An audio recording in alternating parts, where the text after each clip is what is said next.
تنها چیزی که از فیلم میدونستم یک فریم بیشتر نبود. لبخند نورمن و نگاهش به دوربین که این باعث شد یه تجربه متفاوتی برام بسازه. چون میدونستم یه جا بالاخره قراره به اون دوربین لعنتی نگاه کنه و فقط همین یه فریم رو دیده بودم. ولی حالا میدونم با مادر فیلم‌های مدرن هارر طرف بودم و میدونستم با هیچکاک طرفم، یعنی نقطه‌ای نبود که بهش توجه نکنم یا سعی نکنم حدس بزنم چی میشه یا نمیشه. ولی کار انقدر هنرمندانه در اومده بود که بازم سورپرایز میشدم یا توهم میزدم که واقعا چی دارم میبینم یا چی دیدم، نکنه اشتباه یادم. کارگردان میدونه همه چی اونطور که میخواد پیش میره و از وقتش استفاده میکنه و جایگیری المانها خیلی مشخصه تا یک تجربه درست و دقیق رو بسازه که اثر رو تایملس میکنه. این افراد فاندامنتالن، پایه سینمان. وقتی ببینی اینا چیکار کردن و چطور داستان میگن، هر چی جلوتر بیای چیزای بیشتری میفهمی که چطور سینما پیچیده‌تر شده یا رو چه تکنیکایی سوار میشن یا تغییرشون میدن که به اون نتیجه دلخواه برسونن چیزی که میخوان رو. و جالبه بازم بعضی وقتا جادوی بعضی سینماها رو نداره. نتیجه فیلم اینه که تراپی خوبه و میل گیز بد، کاملا هم بیازار تجربهش، به یک مگس هم آزار نمیرسونه. ولی تجربه این ویدیو نه، چون قراره اسپویلر باشه و هیوی اسپویلر. پس اگر کسی رو تجربه نکردید ویدیو رو ببندید. ولی یه چیزی که میخواستم بگم قبل اسپویلر میخواستم بگم، بعد دیدم چند تیکه میشه گفتم بذارم دیگه همه چی رو تو بخش اسپویلر. فیلم نمیدونم برای بقیه از چه دیدی ترسناکه. بیشترین بخشش به نظرم اون بخش همدردی شما با کاراکترهاست و فراموش کردن یا ندیدن گناهاشون. اینکه چطور باهاشون کانکت میشید، اینکه چطور میخواید ماشین غرق بشه که این پسر گوگلی مامانی که آزارش به هیچ کس نرسیده به مشکلی نخوره و کارگردان یه جوری شما رو گول میزنه و درگیری مسیر روانشناختی از خودتون میکنه که بیا و ببین. اینطوری که چرا من واکنش سری نشون دادم، چرا جاج کردم، چرا همچین حسی داشتم و هی خودت رو زیر سوال میبری که خب اوکیه. برای من اینطور نشد، ولی میتونم متصور بشم که تجربه مد نظر یه بخشیش احتمالاً همین بوده. هرچند که همه چیز خیلی حالت سابجکتیو داره، یه حقیقتی هم توش هست، ولی خب اینا رو جلوتر اشاره میکنم. و یه حالتیه که حالا این چیزی که به خصوص میگم من تو فیلم خاطرات قتل مموریز آف مردر داشتم. هی سری یه سری نقطه‌ها رو میچسبوندم به هم و دنبال قاتل بودم، ولی خب اون بحثش متفاوته و شکل متفاوتی این کارو میکنه که موجب میشه الان بخوام راهیتون کنم به اون ویدیو که خدا رو شکر میتونم این کارو بکنم حداقل و نیازی اینجا توضیح بیشتری بدم. ولی تجربه همینطوری ترسناکی نبود و اینا رو نمیگم که بگم ها من نمیترسم این حرفا.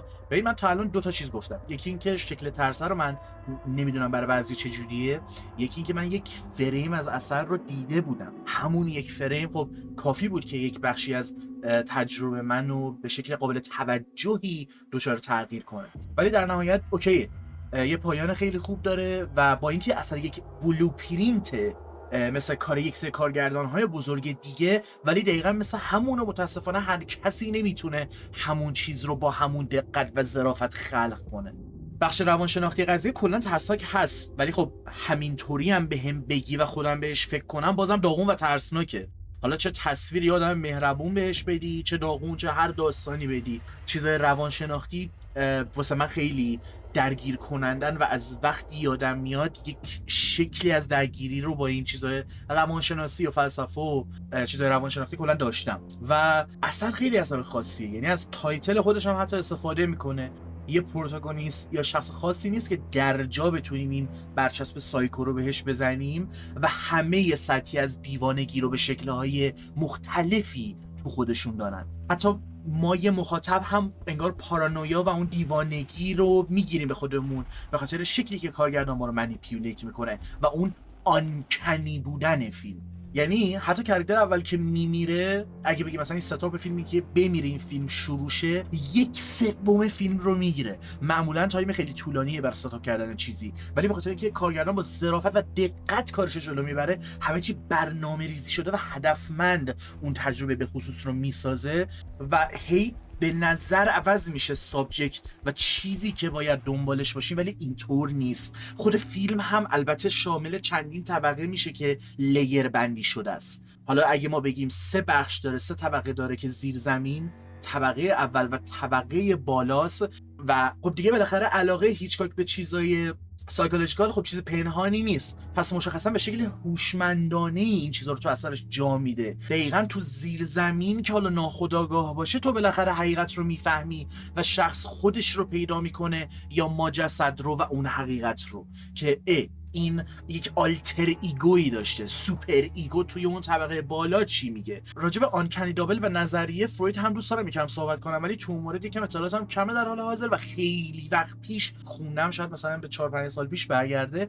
ولی برای چی اشاره میکنم بهش؟ یکی اینکه خیلی مهمه حتما سراغش برید، حتی تو همون لول سطحی هم که شده. دو اینکه تو ژانر ترسناک اصلا شما باید با این قضیه آشنا باشید. بحث باز این نیستش که ای بابا همه چی هم هی میخوره به الکمی و چیزای روانشناختی و یانگ و فروید و نمیشه که، نه خیلی هم خوب میشه.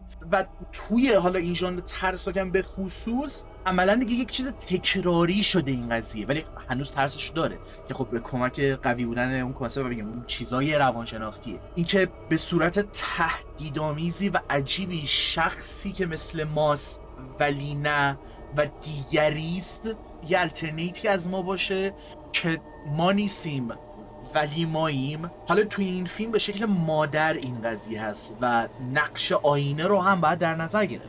نقش خیلی چیزها رو باید در نظر گرفت برای فهمیدن کامل این فیلم. فهمیدن کامل که نه، داشتن یک تصویر به نسبت کامل تری اینجور ترجیح میدم بگم. من آینه رو اول داشتم به شکل دیگه میدیدم، از اون بخش روانشناختی نمیدم. مثلا اینطور بودم که اوکی این داره نشون میده که ما مثلا توهم نمیبینیم توی اون آینه، وقتی این کاراکتر رو میبینیم هنوز بخشی از واقعیت. از اون طرف دیدم نه، به خاطر اون آلتر ایگو هم هستش که داره نشون میده این دو تا کاراکتر چطور همدیگه رو دارن میرر میکنن و این باعث میشه ما یه دید پارالاکس هم به قضیه داشته باشیم. اگه به اندازه کافی دنیای مرین رو دنبال کنیم به نورمن میرسیم و اگه دنیای نورمن رو دنبال کنیم و روزمرگیش رو درک کنیم به مرین در اعماق قضیه و باورهاشون یا شکلی که چطور اینا همدیگه رو کامل میکنن یا چه درخواستهایی دارن. عملاً با دیدن دو روی سکه هست که ما تصویر کامل تری از قضیه رو میگیریم و بهتر درک میکنیم. و خب حالا چرا باید یک کارگر 1/3 فیلم رو بگیره؟ چون با دیدن شکل روایت اون و مسیری که طی میکنه یه بخشی از داستان این ورانگار داره روایت میشه و ما درک کامل تری خواهیم داشت از نورمن شاید حتی. و به نظرم اولین جایی که نبوغ اثر رو میشه دید همین سکانسی که میخوام بهش اشاره کنم. کاراکتر تو ماشین در حال رانندگیه و یه وایس اوور میاد که به نظر میاد در مرحله اول اتفاقی که اونور داره میفته و تو دوربین نشون داده نمیشه رو شرح میده و صحبتی که واقعا دارن میکنن، ولی صرفا شکلی که کاراکتر ما الان داره دنیا رو میبینه و این حس پارانویا رو تو خودش ایجاد کرده و تصور میکنه که راجبش دارن این شکلی صحبت میکنن. حتی شکل کاتا هم فرق میکنه. برای گذر زمان معمولا کاتا حالت فید اوت داره، ولی اینجا کاتا خیلی یهوییه و صحنه عوض میشه و هی تاریک تر میشه، چون کاراکتر هم حتی متوجه گذر زمان نمیشه. دوربین هی بهش نزدیکتر و نزدیکتر میشه و جدای از بارون شدید دوربین هم بیشتر از فوکس در میاد که باعث میشه ما از یک روز روشن به یک شب تاریک بارونی برسیم که چیزی رو نمیشه واضح دید و از مسیر خارج شیم. و خب ما از یک حقیقت ابجکتیو حالا به درون کاراکتر میریم و به صورت سابجکتیو دنیا رو از دید اون میبینیم. میگم واقعا کارگردان یک سری جا خیلی خوب در آورده و همین قضیه رو با ما عملی میکنه و ما هم نقش خودمون رو بازی میکنیم تا آخرش که دیگه مستقیم نورمن به ما نگاه کنه و حرفشو بزنه. من عشق کردم به اونجا رسید، میخواستم اون نگاه رو بکنه. یعنی حتی تو کلایمکس احساسات مرین هم نگاه کنید باز داره به دوربین نگاه میکنه و لبخند میزنه، چیزی که اصلا یکی بارم ندیده بودم بهش اشاره بشه. خب البته سراغ فیلمم نرفتم، ولی خب فکر نمی‌کنم هر کسی توجه کرده باشه. مثلا اینکه شما تو ساید کدوم کاراکتر باشید و چی رو درک کنید یا چطور نگاه کنید به قضیه خیلی تجربه متفاوتی رو میسازه و این بخش اول فیلم نیازه تا یک سری چیزها رو کانتکست بیشتری ازشون داشته باشین و متوجه بشین. پس نه قطعا قبول ندارم 1/3 اول فیلم مهم نیست، تو لیرهای مختلفی چیزای مختلفی بهمون میده و همه جوره با همون بازی میکنه. حتی یه حالت پارالل استوری تلینگ داره، چون انگار گذشته نورمن رو هم داری میبینی و اینکه از نظر ذهنی چه مسیر رو طی کرده، اصلا چرا این اتفاق واسهشون میفته، چون یک خطایی کردن، یک جا اون اتفاق رخ داده و شروع شده، اون گذشته است که به حال رسیده و الان ما به این نتیجه رسیدیم. یک اشتباه، یک درخواست نابجا، یا شاید یک درخواست مخفی و یک فانتزی که خب بازم تکرار میکنم نظریه آنکنی و این حرفا رو از فروید اگه میخواید بیشتر بخونید و سراغش برید، به نظرم خیلی درک بهتری از فیلم بهتون میده، چون خودم هم کامل یک سری چیزا رو نمیفهمم که حالا یک سری چیزا استعاره از چیه و چقدر میشه جلوتر برد قضیه رو و بیشتر حتی عمق داد، که مثلا بشه گفت به طرز پیچیده و عجیبی مرین به درخواست خودش رسید حتی با کشته شدنش، یا شاید حالت کرایم اند پانیشمنتی داره، نمیدونم، اینو همینطوری خیلی رندوم دارم میگم، صرفا به خاطر اینکه اومد گناهاشو با اون حمومه بشوره ولی نتونست و توی اون حالت که هیچ دفاعی از خودش نداره توی حموم کشته شد. و حالا این کرایم پانیشمنت رو بازم میگم یک مثال همینطوریه چون نخوندم، میگم ولی به خاطر اون پانیشمنت یهو رندوم زد به کلم، منتها سرچ نکردم. همین قضیه فرویدم که میگم نخواستم بیشتر راجع بهش سرچ کنم، اینطوری بودم که همون اطلاعاتی که تا الان دارم و اون تجربه اول فرست ایمپرشنی که داشتم فعلا کافیه. حرفم اینه باز دوباره یه سری چیزا رو واسه من تریگر میکرد که بیل بردارم شخم بزنم ببینم چقدر عمیق‌تر میتونم واردش بشم، که الان در توان من نیست و نیاز به ریسرچ بیشتری داره. مهم اینه که با پایان فیلم به صورت ابجکتیو به سطح زمین برمیگردیم و ماشین هم به بیرون کشیده میشه در یک روز روشن، یک حقیقت ابجکتیو، و باورم نمیشد یه فیلم همه چی رو دقیق خط به خط داره آخرش توضیح میده ولی به شعورم بر نمیخوره، هیچ لذت هم میبرم به خاطر اینکه از خطی که میکشه اون روانشناس و پرونده رو میبنده با یک حقیقت ابجکتیو و از خیلی نظرها فیلم جذابی بود کلا و اصلا نفس نمیگیرم بخوام راجبش صحبت کنم.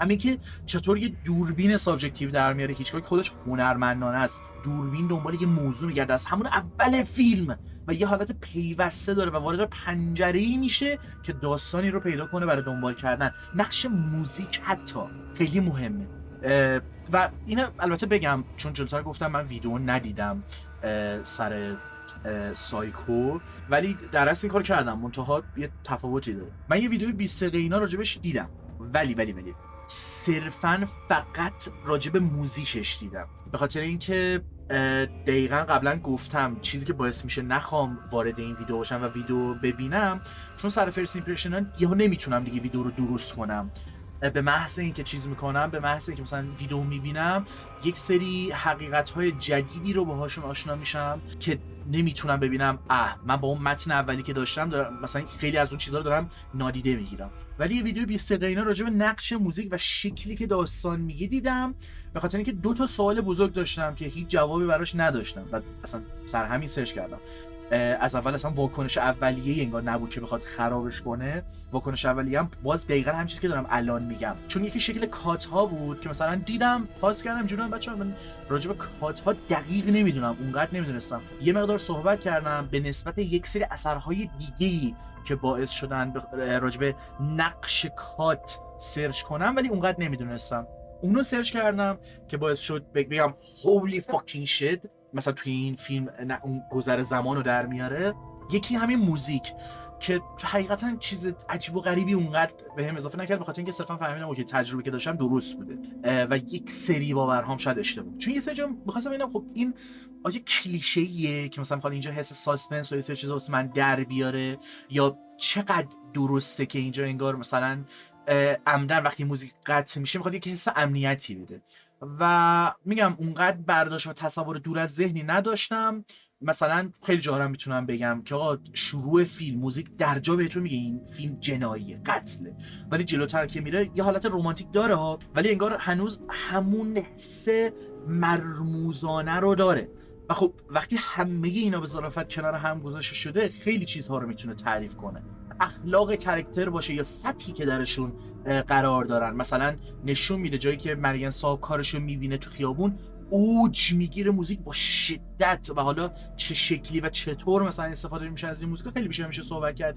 ولی من الان ترجیح میدم بیشتر روش سوار نشم، چون یه ویدیو 20 دقیقه‌ای دیدم که شاید اون آدمم باز سابجکتیو نظر خودشو داده باشه و من سواد بیشتر از سطحی ندارم نسبت به موسیقی، نمیخوام خطایی داشته باشم یا چیزی رو بگم که نظر من نیست. من یک ویدیو 20 دقیقه‌ای دیگه دیدم به چیزای اون شکلی وقتی میخوام اشاره کنم معمولا ویدیو اشغال مت درست میکنم که اگه اون ویدیویی که دیدم رو من تاثیر بذاره، نه که نذاره اوکی، ولی به همشون اشاره کنم. ولی خب اینجور چیزا فرست ایمپرشن نیست دیگه، به خاطر همین این المانا رو حذف میکنم. حالا نمیدونم دارم دوبار میگم یا نه به خاطر اینکه مثلا بده وقتی تو پکیج کلی همه چی درست کنار هم قرار میگیره، موجب میشه که این فیلم فوق العاده است و تا الان اثرهای مشابهش که من دیدم نتونستم هم چیز رو خلق کنه و چیزهای متفاوتی هست که بخوام راجع بهشون اشاره کنم. مثلا موقع تجربه اثر چیزی که فهمیدم اینه که خیلی چیزا رو از دست دادم و کاملا اوکیه.